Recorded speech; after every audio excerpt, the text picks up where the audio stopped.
Vamos a dejar eso, por supuesto, durante la tarde nosotros vamos a seguir profundizando en todo lo que ha estado pasando en ese lugar, pero queremos ahora sí retomar la conversación con Maximiliano Montenegro, quien es profesor de didáctica de ciencias de la Universidad Católica, justamente por este cambio en la PSU. Ya usted tocaba un tema que era sumamente importante, que era el tema de las habilidades, de lograr desarrollar habilidades y poder medirlas en la PSU. ¿Qué tan importante es que se incluyan esas 9 preguntas en ese sentido, pensando en el paso siguiente, que es la universidad? Mira, habilidades son largas de desarrollar, necesitan mucho tiempo, y muchas de las habilidades que se hablan de pensamiento científico son habilidades que se pueden aplicar en la vida real, en tu vida, en tu trabajo, especialmente en tu vida profesional. Si nosotros logramos medir esas habilidades y nos aseguramos que los alumnos que entran a la universidad tengan esas habilidades, es muy importante, porque estamos dejando entrar a las personas que realmente van a sobrevivir y van a ser capaces de ejercer como buenos profesionales en el futuro. ¿Y cómo se puede medir esas habilidades en una prueba como la PSU? Es difícil medirla. Hay que definir bien el constructo, o sea, qué quieres medir, y en este sentido hay muchas opciones. No sé cómo la van a medir en la PSU. Hay forma de escribirla en selección múltiple, donde uno plantea un problema y la respuesta a ese problema exige el uso de una habilidad, o también en otros países se usan actividades experimentales, donde se genera un pequeño experimento y los alumnos tienen que interpretar y usar esos datos para responder preguntas. Pero no son... A ver, es difícil que sea a través de preguntas tradicionales como las que nosotros estamos acostumbrados. Lo que pasa es que es difícil de medir porque, en general, cuando tú haces pruebas de elección múltiple, tú tienes que asegurarte que la pregunta mida solamente lo que tú quieras medir. Las habilidades están interconectadas, o sea, uno no puede dejar de pensar, de leer o usar otras habilidades en el proceso de analizar una pregunta. Entonces, en el caso de las habilidades, tú tienes ese problema, que algunas veces estás midiendo más de una, y eso hace que la pregunta tenga una cierta incerteza de lo que está midiendo. Claro, porque cuando uno habla de ciencias también es de saber resolver, saber enfrentarse, saber salir del paso de una serie de situaciones que en el mundo laboral, en la universidad, en fin, o comprender cuando el profesor está entregando una materia. Por lo tanto, este paso que se está dando con estas 9 preguntas, que hay que ver, por supuesto, cómo van a ser, da el pie para pensar, por ejemplo, que la PSU necesita también un cambio más profundo en términos de generar y medir este tipo de cosas. Yo creo que sí. Mira, los test internacionales ya se están moviendo hacia habilidades. De hecho, siempre que tú mides contenido está cruzado con habilidades, y generalmente se habla de habilidades cognitivas, de forma de pensar, pero con PISA ya empiezan a hablar de competencias, de forma de usar la información de ciencia. Y esas son las varas que nos están midiendo internacionalmente. La PSU tiene que adecuarse a los nuevos tiempos, a las nuevas necesidades.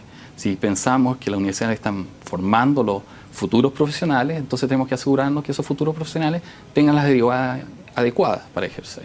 ¿Y eso se puede también medir desde el punto de vista del análisis? Que un alumno logre analizar una situación a través de preguntas relacionadas con la ciencia. Una de las habilidades científicas es análisis. Análisis de información, análisis de datos, lograr sacar conclusiones. Esa es una de las más avanzadas y más complejas de realizar. Pero ¿se puede lograr el ejercicio de preguntar o generar una pregunta en torno a un análisis teniendo en contra el tiempo, que juega un factor también importante en términos de saber si la persona tiene la capacidad de analizar y no está más pendiente del tiempo que le queda responder? Bueno, esa es la dificultad. Aquí va a haber que haber un compromiso. Las preguntas de habilidades tienen que ser más tiempo, como tú bien dices, hay un texto que te hace preguntas, que tienes que relacionar información, generar conclusiones. Eso requiere mucho más tiempo y por lo tanto tendrían que adecuarse, eliminar, ver la proporción de estas preguntas en el resto de la prueba para asegurarse que los alumnos realmente están contestando con sus habilidades y no contra el tiempo y resolviendo al azar las preguntas. Esta sería la primera vez, por lo tanto, esta nueva pregunta. ¿Qué conclusiones se podrían sacar como primera experiencia, así a priori, de lo que uno podría empezar a adelantar como materia? Primero, si es posible. Primero es posible, o sea, es un número pequeño de preguntas, así que no va a afectar al ingreso de los estudiantes del próximo año. Es una forma de experimentar, va a tener un peso, y en base a los hechos empíricos de ver, ¿se logró medir lo que quería? ¿Realmente hace diferencia? Va a poder permitir al DENRE, a la persona, a la institución que hace la PSU, en tomar buenas decisiones y generar una prueba mucho mejor más adelante. Ahora, ¿se puede preguntar en una prueba como la PSU este tipo de interrogantes, estas 9 interrogantes, cuando el alumno no ha estado formado durante todo el proceso escolar para quizás responder una pregunta de este tipo, o incluso los profesores han pasado la materia de una forma en donde no necesariamente se le van a preguntar de esa forma? Bueno, eso es importante. Ahí hay una cosa de coherencia ¿Ya? curricular que se llama que lo que tú aprendiste, lo que te pidieron que aprendieras, lo que aprendiste sea lo mismo que tú estás siendo evaluado. Y eso es importante y eso asegura que el sistema avance en la dirección correcta.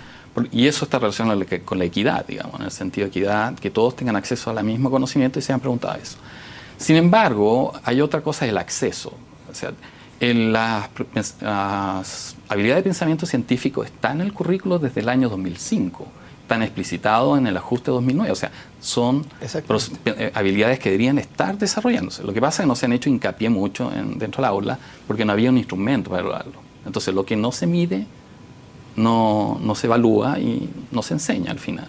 Ahora, claro, está ese cambio, este ajuste curricular el año 2009 que trajo justamente lo que usted está señalando. Pero, insisto, ¿cómo procesar los resultados sabiendo las diferencias que hay en términos de equidad, de entrega de conocimiento, de poder acceder a estos conocimientos de los alumnos y por otro lado poder sacar de eso resultados que sean realmente apropiados para generar un instrumento medible a largo plazo? Ya, mira, lo que pasa es que no es tan inmediato, o sea, ¿Ya? tienes que pensar en un tiempo, desarrollar una ¿Este prueba. es un proceso, entonces? Claro, no, yo creo que este es el primer inicio, la primera prueba, y mucho del paso de diseño y buen diseño de la prueba depende mucho de este resultado. Primero ver si los resultados de esas preguntas aumentan más la brecha entre los estudiantes, entonces mejor no incluirla por justicia, digamos. No se le puede pedir a estudiantes que enfrenten cosas que no han sido enseñados. Esa es la primera pregunta. Entonces hay que ver esos resultados. Segundo, yo he hecho estudios sobre habilidad de pensamiento científico y en realidad no son desarrolladas en ningún nivel. De hecho, tengo un pequeño test estandarizado sobre ciencia que las mide y no he encontrado diferencia entre las diferentes dependencias escolares, municipales, subvencionados y particulares. O sea, ¿esto pasa más por capacidades personales? Exactamente, hay un proceso de desarrollo personal que tiene que ver. Yo creo que son habilidades, depende mucho de trabajo personal. Se está incentivando aquí, están premiando, está viendo si realmente el estudiante tiene incentivos personal, que es interesante eso, o sea, personas proactivas. O sea, es como primero una conducta de vida que viene Exacto. desde un nicho, desde un mundo Claro. familiar, ¿no? Exacto, y realmente del colegio. O sea, piensa que si hay colegios que estimulan el pensamiento científico, que estimulan la discusión, el análisis, también es interesante. ¿Y qué tan importante es para el mundo actual el potenciar justamente todo esto? Muy importante.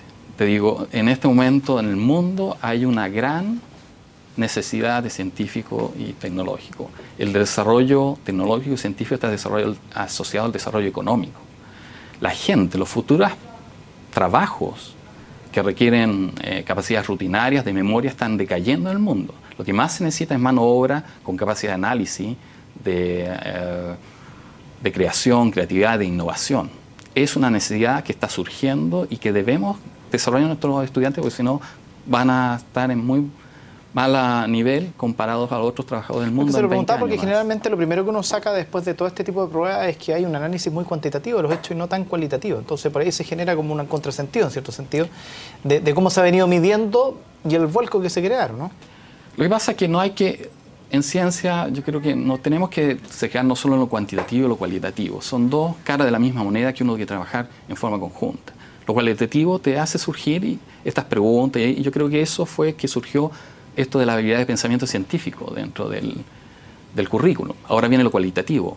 Veamos, realmente se está desarrollando, estamos usando los mejores métodos y cuando se descubra que no así, uno vuelve al cualitativo viendo por qué no está funcionando y así uno se mezcla a otro. Lo que pasa es que tú tienes que usar los instrumentos para que fueron diseñados, ¿me entiendes? En este caso la PSU es tratar de seleccionar a aquellos que realmente van a ser buenos profesionales y que realmente es bueno que accedan a la educación superior. ¿Me entiendes? Maximiliano, queremos agradecer haber estado junto a nosotros. Gracias a ti por por la invitación. las interrupciones que tuvimos en algún minuto. No, Muchísimas gracias, que esté muy bien. Hasta luego.